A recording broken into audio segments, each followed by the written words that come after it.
네, 이번 시간에는 중소기업 기준 검토표 작성과 관련되는 부분 설명드리도록 하겠습니다. 교재 140페이지고요. 중소기업 기준 검토표 작성과 관련해서 먼저 조세특례제한법상의 업종 판단 기준에 대해서 한번 살펴보도록 하겠습니다.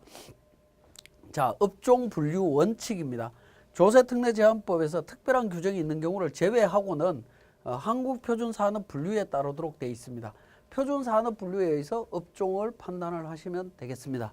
자, 주택 신축 판매업의 업종 분류 사례를 직접 한번 보면 직접 건설 활동을 수행하느냐에 따라서 건설 활동을 수행한다면 업종 분류가 건설업으로 됩니다. 건설업으로 나오지만 건설 활동을 수행하지 않는다면 부동산업이나 임대업에 해당이 된다라고 규정을 하고 있습니다. 그래서 주택 신축 판매업이 사업자 등록증상에 건설업으로 되어 있다 하더라도 건설 행위를 수행하냐 안 하냐에 따라서 업종이 달라지게 됩니다. 업종이 달라지게 되면 중소기업 적용 여부라든가 또는 추후에 조세특례제한법에 의한 감면이나 세액공제 적용 여부가 완전히 달라질 수가 있습니다. 자, 그러한 부분 때문에 업종 분류가 굉장히 중요한 부분이 되겠습니다. 조금 있다가 표준산업 분류에서 우리가 찾는 과정들을 한번 실제 살펴보도록 하겠습니다. 자, 두 번째, 의제 제조업이 되겠습니다. 의제 제조업은 실제 제조업은 아니지만 제조업으로 인정해 주겠다라는 부분입니다. 자, 그 내용은 교재 141페이지에 있습니다. 자, 자기가 제품을 직접 제조하지 아니하고 제조업체에 의뢰해서 제조하는 사업으로서 세 가지 요건, 생산할 제품을 직접 기획하고 기획해야 되고요. 제품을 자기 명의로 제조해야 되고 인수해서 자기 책임하에 직접 판매해야 됩니다. 이 세 가지 요건을 충족하면 의제 제조업으로 봅니다. 근데 중요한 건 뭐냐면 조세특례제한법에서 의제 제조업으로 보는 범위는 사업장이 국내 또는 개성공업지구에 있는 겁니다. 북한 개성공단 있죠. 거기에 있을 때에만 제조업으로 인정을 해줍니다.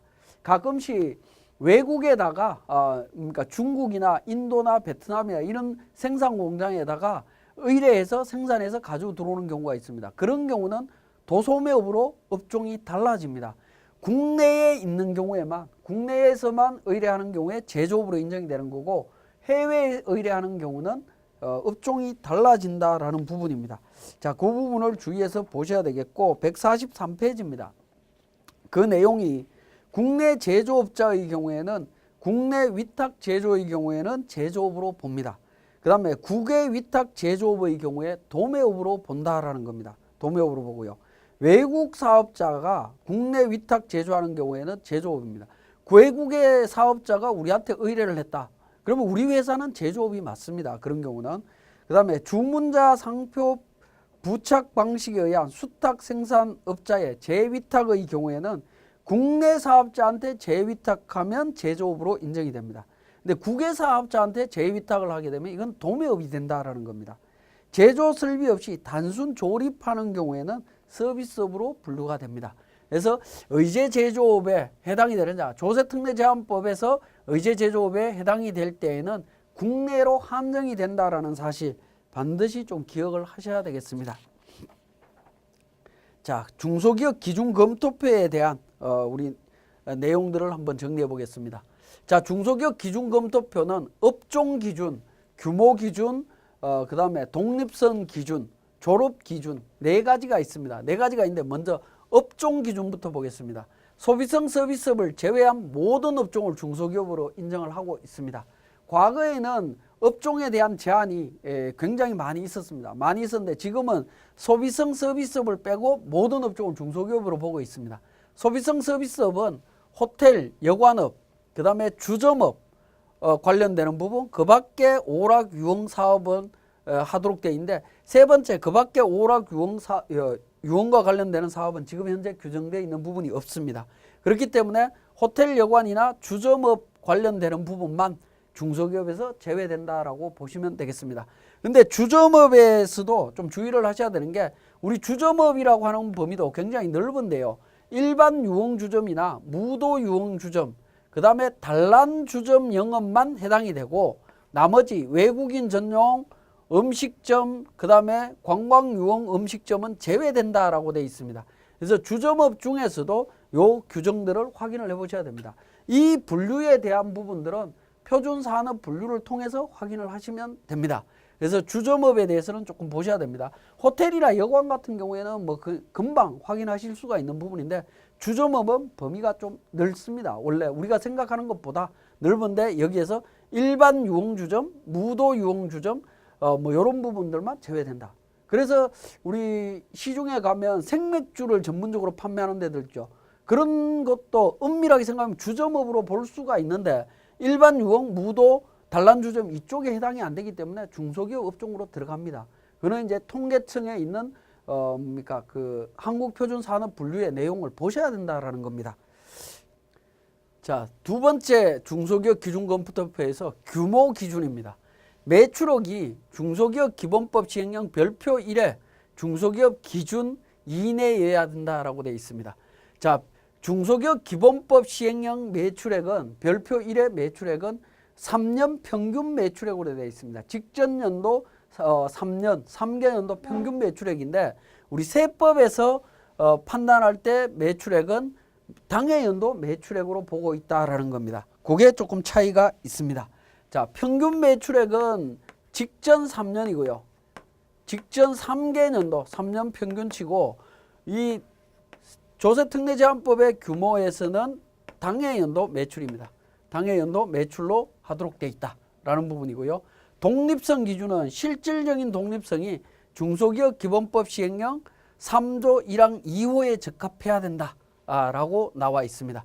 그리고 졸업 기준은 자산 총액이 5천억 이상이면 중소기업에서 아예 제외되도록 되어 있습니다.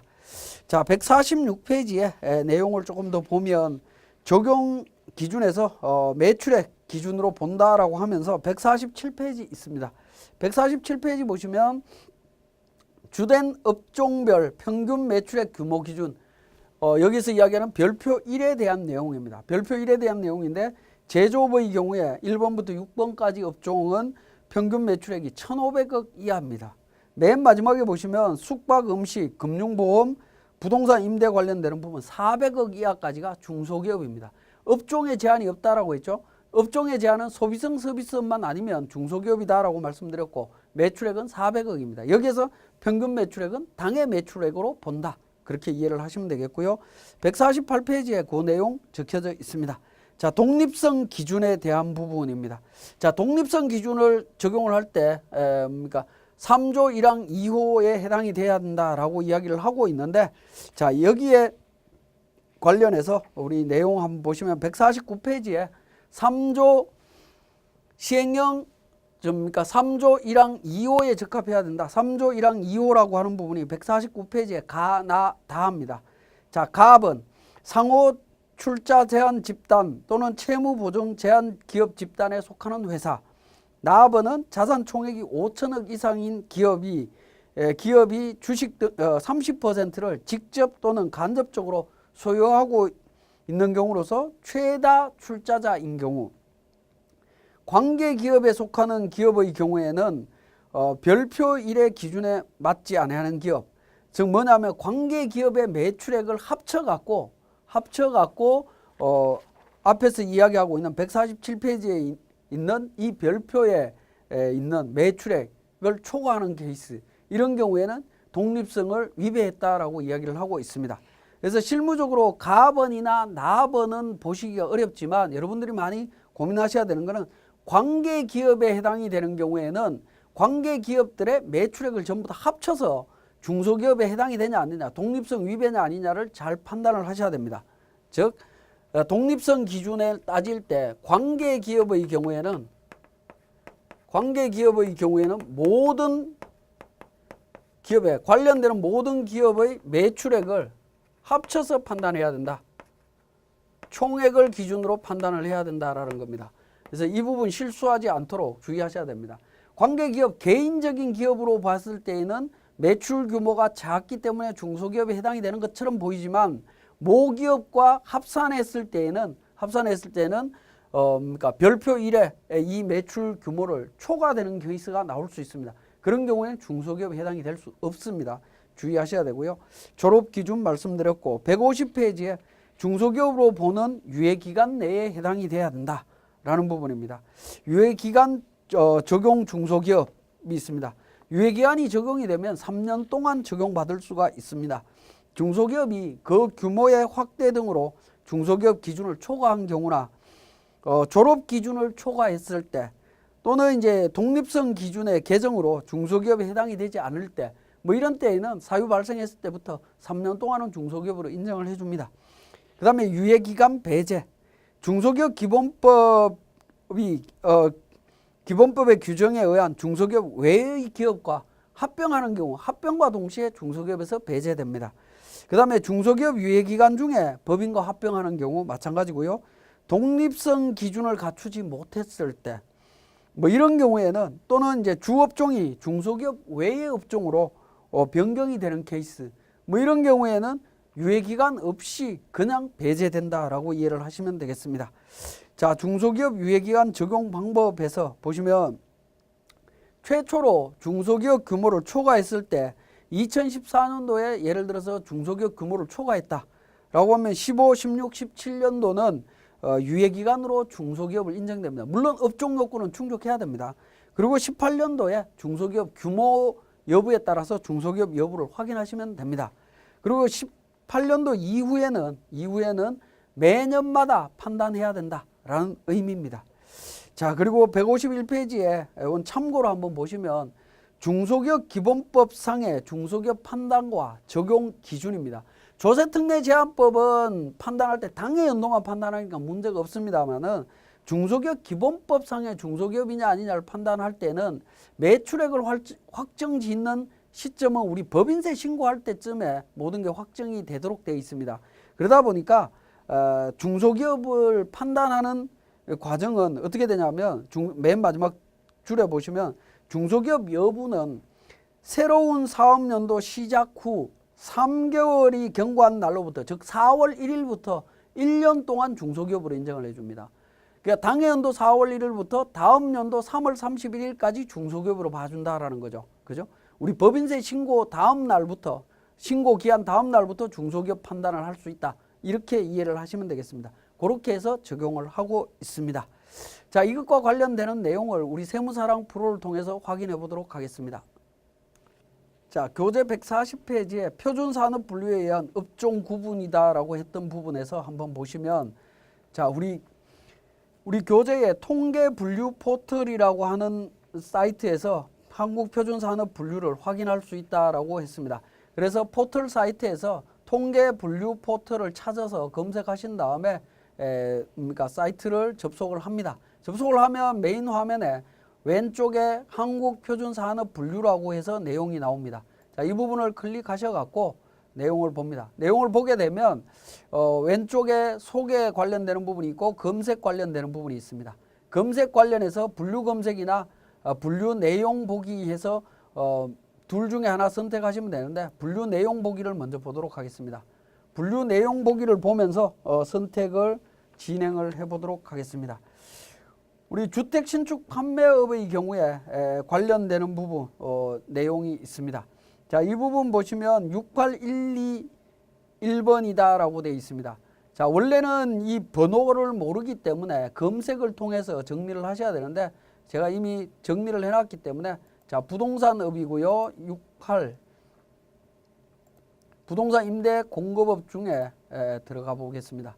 자, 여기에 들어가 보면 주택 신축 판매업과 관련되는 부분인데요.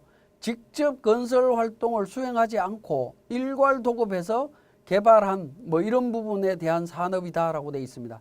직접 건설 활동을 수행하지 않기 때문에 이건 부동산업, 임대업이 된다라고 보시면 되겠고요. 직접 건설 활동을 수행하면 건설업에 해당이 된다라는 겁니다. 자, 건설업에 들어가서 내용을 한번 보게 되면 그러한 내용들이 나옵니다. 주거용 건물과 관련되는 부분, 단독 건설이나 뭐 이런 부분들 내용들을 찾아보시면 직접 건설한 주거용 건물 임대하는 경우에는 임대 쪽으로 가는 부분이고요. 직접 건설 활동을 수행을 하면 건설업으로 세법에서는 분류를 하고 있다. 그렇게 이해를 하시면 되겠습니다. 자, 그리고 교재의 146페이지에 제가 이론적으로 설명을 드릴 때 중소기업 업종 중에 소비성 서비스업은 제외된다라고 했고요. 주점업에 대한 부분 말씀을 드렸습니다. 자, 주점업을 제가 검색을 해보겠습니다. 주점업에서 검색을 하게 되면 자, 주점업 나와 있죠. 주점업을 보시면 5621번으로 되어 있습니다. 자, 5621번 코드번호 숙박 음식 관련해서 자, 음식 주점업이고요. 주점 및 비알코올 음료점업이 있습니다. 그리고 5621번에 주점업이 있고요. 내용 들어가면 어떻게 됩니까? 일반 유흥, 무도, 생맥주, 기타 주점이 있습니다. 일반 유흥 주점, 무도 유흥 주점은 중소기업 업종에 해당이 안 된다라고 했습니다. 생맥주 전문점은 주점업 안에 들어가지만 이 부분은 중소기업 업종이 된다라는 거죠. 146페이지에 보시면 주점업에서 일반 유흥, 무도 유흥 관련되는 부분만 해당된다라고 돼 있고 나머지 제외라고 나와 있죠. 그래서 생맥주 전문점이나 기타 주점업이나 이런 쪽들은 가능하다. 소주빵, 막걸리집, 토종 주점이나 뭐 이런 쪽들은 가능하다라고 이해를 하시면 되겠습니다. 자, 이렇게 이제 중소기업과 관련되는 내용들을 중소기업 기준 검토표를 검색을 했으면 우리 세무사랑 프로에서 실제 적용하는 과정을 한번 보도록 하겠습니다.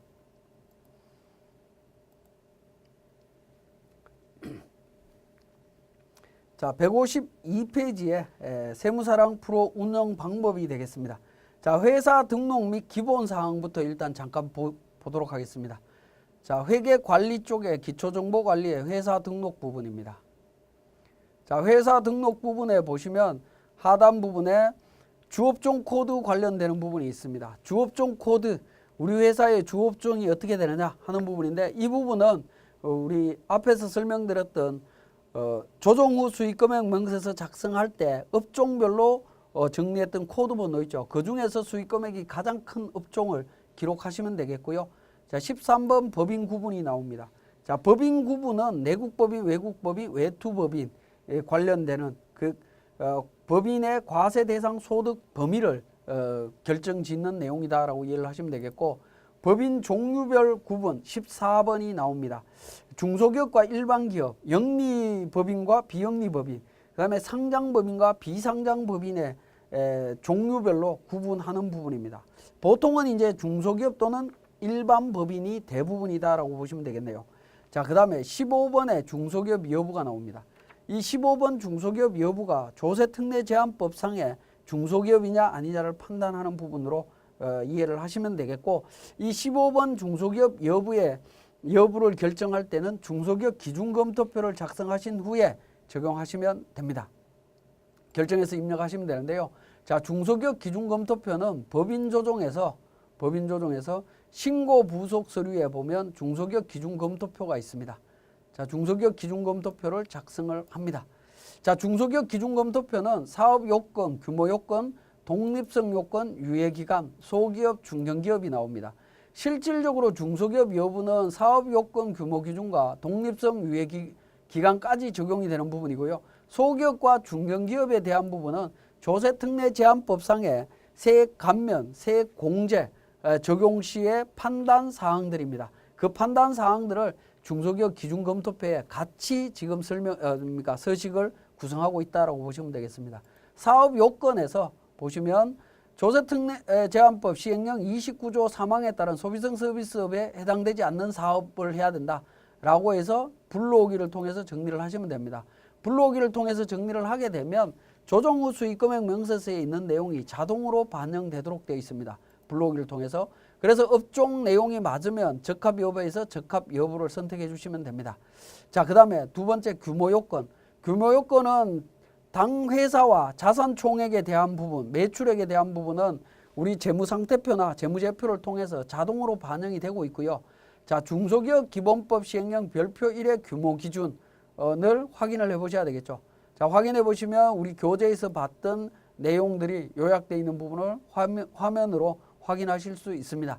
여기에 해당되는 업종에 따라서 금액을 기록해 주시면 됩니다. 건설업이기 때문에 1,000억 이하입니다. 1,000억 이하에 해당이 되기 때문에 적합하게 됩니다. 자, 두 번째, 독립성 요건입니다.